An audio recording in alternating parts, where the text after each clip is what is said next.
You're gonna regret this totally.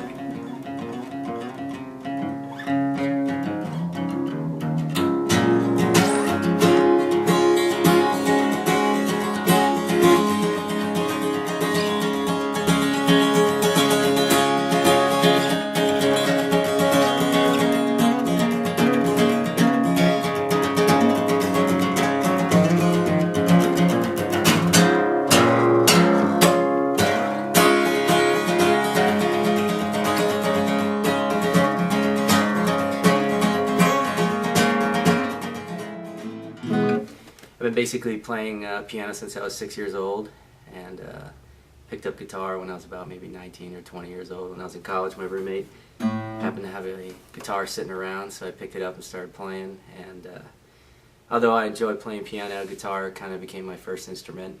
I like the fact that you're actually touching the sound source, and I like the fact that you can play a little more raw on a guitar. You can be a little out of tune.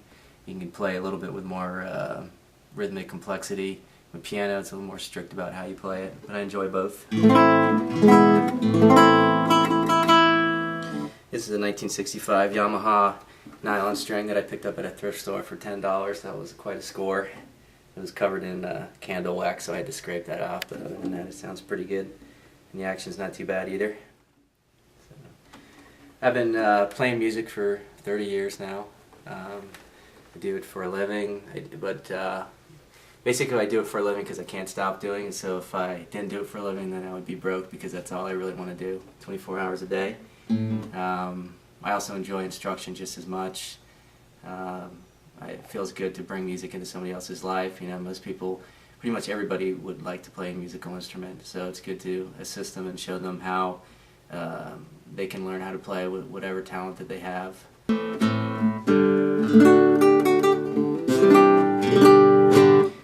I'm kind of a scatterbrain. I like almost every kind of music as long as it's honest and not artificial.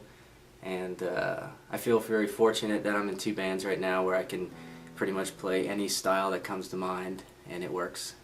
I kind of believe there's a kind of a yin-yang with music. There's, you know, very strict songwriting, and then the other side is being able to play your instrument. And luckily I have 2 bands I can do both of those things.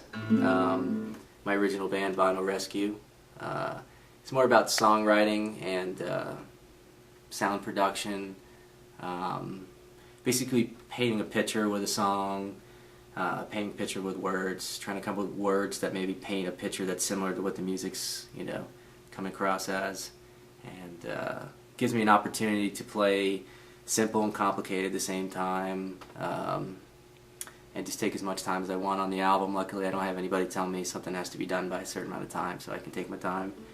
The other band I have is Local 518 with David Pastorius, and that's like a jazz fusion band. It's a band where we basically play as hard as we possibly can play, for maybe as loud as we possibly can play too. But that gives me an opportunity to be challenged, to play some difficult music that has a lot of technical chops involved, and four very different personalities in the band who all want to pull in a different direction, and I think that adds a lot of depth to the music.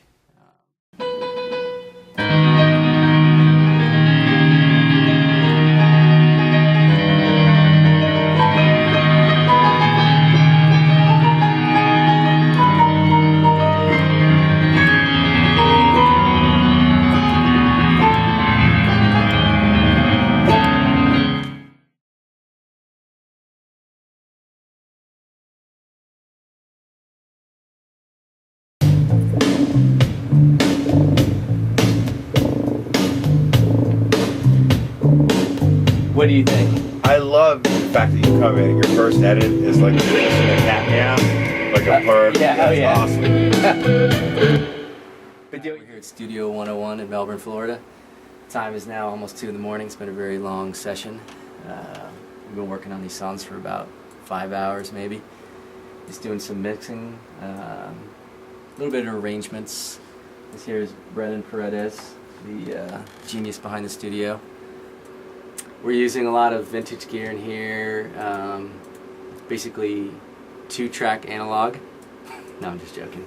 This last song has 88 tracks on it, so that'd probably be impossible to do on 2 tracks. But been working on this album for approximately 2 years now. I know that sounds like a lot. Everything's relative. And continuously working on that for 2 years. Not like, oh, I'll do it once in a while. I mean, it's a lot of work just trying to do it right. I think if I could do this full time, I probably could get it done quicker. But you know, working as a teacher full time. I'll show you around the studio. Don't look here. This is top secret. Top secret vocal booth. Top secret microphones. He's got lots of different gear here. This is my favorite over here, actually. It's a Hammond organ, all tube organ. So I think if you listen to Green Onions, that's kind of the same organ that was used on that. It's not a B3. I can't exactly remember. It might be a C3. I'll have to check with Brendan on that. Oh, this is one of my favorite guitar amps over here.